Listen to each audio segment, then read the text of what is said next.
দেখো আজ বাদে কাল হলো দোল। সেই ছোটবেলায় কবিতাটা পড়েছিলাম না, আজ আমাদের ন্যাড়া পোড়া কাল আমাদের দোল, পূর্ণিমাতে চাঁদ উঠেছে বলো হরি বল। এখন আমাদের ঠিক সেরকম অবস্থা। তবে এখন আর ওই দোলের দিনের জন্য ওয়েট করতে হয় না। মোটামুটি দোলের এক সপ্তাহ আগে থেকেই ওই পাড়ায় পাড়ায় স্টেজ বানিয়ে নাচ গান আবির খেলা এসব করে বসন্ত উৎসব চলতে থাকে।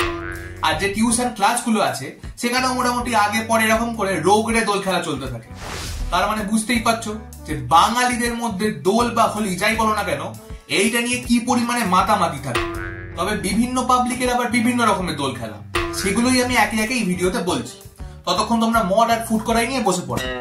প্রথমে একটু ছোটদের নিয়ে আলোচনা করা যাক। এই ছোটদের দোল খেলা দেখলে মনে হয় যে দোল না, ছোটখাটো একটা মিলিটারি ট্রেনিং চলছে।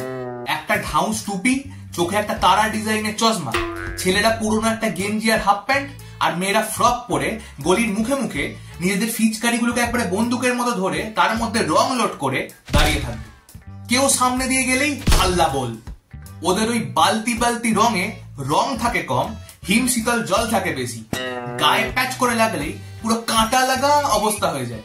এবার বলবো বড় লোকদের হোলি খেলার কথা, যেখানে আমরা একটা ছেঁড়া রং ছুটে যাওয়া পুরনো গেঞ্জি পরে দোল খেলতে বেরোই। সেখানে এনারা আবার আলাদা করে এর জন্য শপিং করে, সাদা পাঞ্জাবি সাদা জামা এসব। মানে আম্বানির বংশধর সব।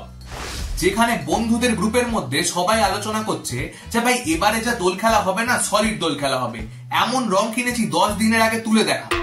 সেখানে এমন একজন অবতার থাকবে যিনি এসে বলবেন যে না ভাই আমার এবছর দোল খেলা হবে না, আমার এই শুট করে না, হ্যান শুট করে না, তোরা আমার পিছনে রং লেপে দিস, সেই রং তুলতে তুলতে আমার পিছন আরো লাল হয়ে যায়, আমার ঠান্ডা লেগে যায়, এইসব। এদিকে দোলের দিন সবার আগে উনি এসে হাজির, এসে বলবে হ্যাপি হোলি ভাই। আর ওকে দেখে আমার রিয়াকশন হয় তুই এখানে করতে গেলি। এইরকম আর এক ধরনের নেকা পাবলিক থাকে যাদের হাজারটা ফ্যাগনা। এসে বলবে ভাই চুলে রং দিস না, চুল উঠে যাচ্ছে, ভাই মুখে রং দিস না, মুখে পিম্পলস বেরোচ্ছে, ভাই হাতে রং দিস না, ভাই পায়ে রং দিস না, তো কোথায় রং দেবো তোমার? কন্ট্রোল। আর কিছু পাবলিক থাকে যারা এসব রং খেলা মজা করা এসব মোহমায়া থেকে একবারে উঠতে চলে গেছে।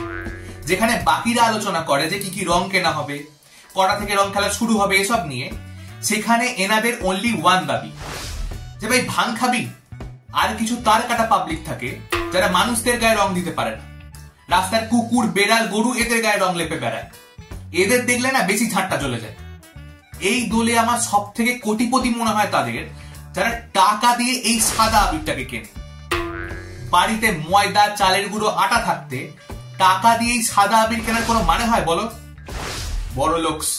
এই দোলের সময় রাস্তায় অনেক রঙের দোকান থাকে, তবে সেই রঙের দোকানে শুধু রং ফিচকারি এসবই পাওয়া যায় না, অনেক আনইম্পর্টেন্ট জিনিসপত্র পাওয়া যায়। যেমন আমরা over size shirt, over size T shirt শুনেছি, এই সব দোকানে সব লাভ তারা এই সব ডিজাইনের ওভার সাইজ চশমা পাওয়া যায়। আর পাওয়া যায় সব রং বেরঙের পট চুল।